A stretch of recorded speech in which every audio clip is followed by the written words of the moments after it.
Hi dear കുട്ടീസ്, welcome back to our channel. അപ്പോൾ ഇന്നത്തെ നമ്മുടെ വീഡിയോ വീട്ടിൽ എങ്ങനെ ഓയിൽ പെയിൻറ് ഉണ്ടാക്കി എടുക്കാമെന്നാണ്.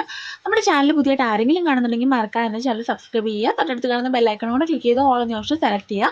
എങ്കിലും ഞാൻ ഫ്യൂച്ചറിൽ ഇതുപോലത്തെ വീഡിയോസൊക്കെ അപ്ലോഡ് ചെയ്യുമ്പോൾ നിങ്ങൾക്ക് മിസ്സാവാണ്ട് കാണാൻ പറ്റുള്ളൂ. അതുപോലെ വീഡിയോസൊക്കെ ഇഷ്ടമാണെങ്കിൽ ലൈക്ക് ചെയ്യാൻ മറക്കല്ലേ. പെയിൻറ് ഉണ്ടാക്കി എടുത്തതിന് ശേഷം ഇടാനായിട്ടൊരു കവർ വേണ്ട. അപ്പോൾ അതിനായിട്ട് ഞാനിവിടെ പേസ്റ്റിൻ്റെ കവറാണ് എടുക്കുന്നത്. ഇതിപ്പോൾ എല്ലാവരുടെ വീട്ടിലും കാണുമല്ലോ. ഇതില്ലാന്നുണ്ടെങ്കിൽ എന്തെങ്കിലും ട്യൂബ് ടൈപ്പ് ഇതൊക്കെ കവർ എടുക്കുകയാണെങ്കിൽ അതാണ് നല്ലത്. അപ്പോൾ നമുക്ക് എടുക്കാനായിട്ടൊക്കെ എളുപ്പം ഇതാണ്.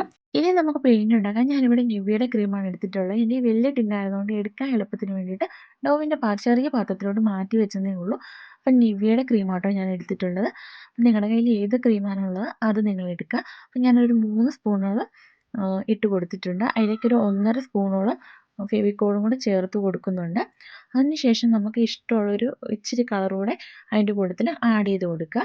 എന്നിട്ട് നല്ലപോലെ ഒന്ന് മിക്സ് ചെയ്യുക. ഇതിൻ്റെ കൂട്ടത്തിൽ വെളിച്ചെണ്ണ കൂടി ചേർത്ത് കൊടുക്കണം. ഞാൻ ഇതിനകത്ത് കാണിക്കാനായിട്ട് വിട്ടുപോയതാണ്. നിങ്ങൾ മറക്കാതെ തന്നെ ഇതിനകത്ത് ചേർത്ത് കൊടുക്കണം. എന്നിട്ട് നല്ലപോലെ ഒന്ന് മിക്സ് ചെയ്തെടുക്കുക. ഈ ഒരു രീതിക്ക് ഏത് കളർ വേണമെങ്കിലും നമുക്ക് ചെയ്തെടുക്കാം. അപ്പോൾ എല്ലാവരും ചെയ്ത് നോക്കിയിട്ട് നിങ്ങളുടെ അഭിപ്രായങ്ങളൊക്കെ കമൻറ്റ് ബോക്സിൽ കൂടെ അറിയിക്കുക. അപ്പം എനിക്ക് ശകലം കൂടെ കളർ വേണമെന്ന് തോന്നിയതുകൊണ്ടാണ് ഞാൻ ശകലം കൂടെ കളർ ആഡ് ചെയ്തത്. എല്ലാവർക്കും വീഡിയോ ഇഷ്ടമായി ലൈക്ക് ചെയ്യാനും അതുപോലെ ചാനൽ സബ്സ്ക്രൈബ് ചെയ്യാതെ കാണുന്നവരുണ്ടെങ്കിൽ ചാനൽ സബ്സ്ക്രൈബ് ചെയ്യാനും ഫ്രണ്ട്സിനും റിലേറ്റീവ്സിനും ഒക്കെ ഒന്ന് ഷെയർ ചെയ്തെടുക്കാനും മറക്കരുത്.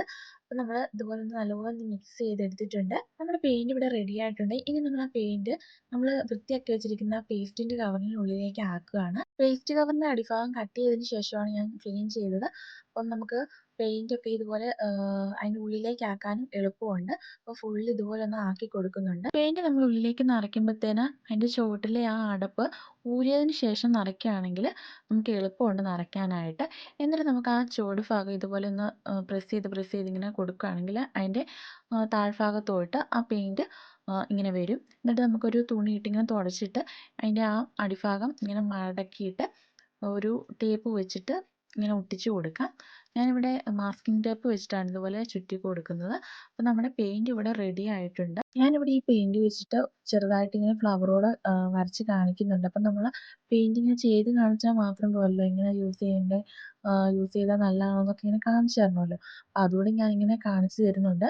ഞാനിവിടെ പേന വെച്ചിട്ട് മാച്ച് മൊമെൻറ്റ്സ് എന്ന് എഴുതിയിട്ടുണ്ടായിരുന്നു. അപ്പോൾ അതിൻ്റെ മുകളിൽ ഇങ്ങനെ ബ്രഷ് വെച്ചിട്ട് ഇങ്ങനെ മായ്ച്ച് കാണിക്കുകയാണ്. അപ്പം അതുകൊണ്ട് അത് മാഞ്ഞു പോയി. എല്ലാവരും ചെയ്ത് നോക്കിയിട്ട് നിങ്ങളുടെ അഭിപ്രായങ്ങളൊക്കെ കമൻറ്റ് ബോക്സിൽ കൂടെ അറിയിക്കുക.